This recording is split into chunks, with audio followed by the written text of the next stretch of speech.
if you get the opportunity to race, you got to put the best foot forward, and that guy right there apparently has been doing enough to make this work. Max Sanford, who has been filling in for Dylan Walsh on the host Grindstone Kawasaki, has been filling in for the last, what, 5 rounds on the 250 West circuit. And as I'm reading this today, I don't know if this is perfectly new or whatnot. The team has signed him for the remainder of the Supercross season. So for him, this is great. You get a good bike, on a smaller team, but somebody who believes in you, and you get to now race under an actual team. So you've got a mechanic, you've got parts, you've got transportation, you don't have to worry about it. You're not a privateer, you're not driving yourself and doing the mechanic stuff yourself, or having like one of your friends or your family do it. It's gotta be good on the mind. You know what I mean? You all you have to worry about now is just racing. You don't have to worry about all the little stuff that goes along with it.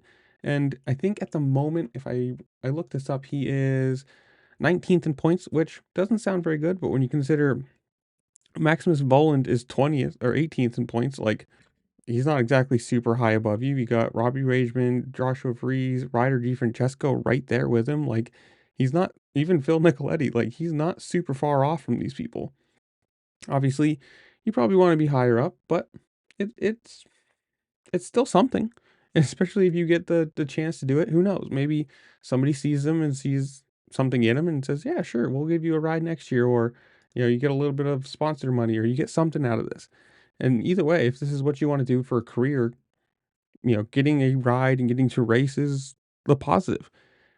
In the comments below, you guys tell me, what do you expect for Daytona? Because that's the next race coming up. Obviously, it's 250E, so we won't be seeing this guy in it. But in the comments below, who do you think's gonna win?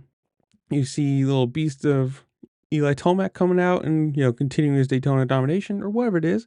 While you're down there, comment below. And while you're down there, make sure to like, share, subscribe, do all the fun things this platform allows you to do, because it does help me a lot and I appreciate it. And with that, I'll see you later. Peace.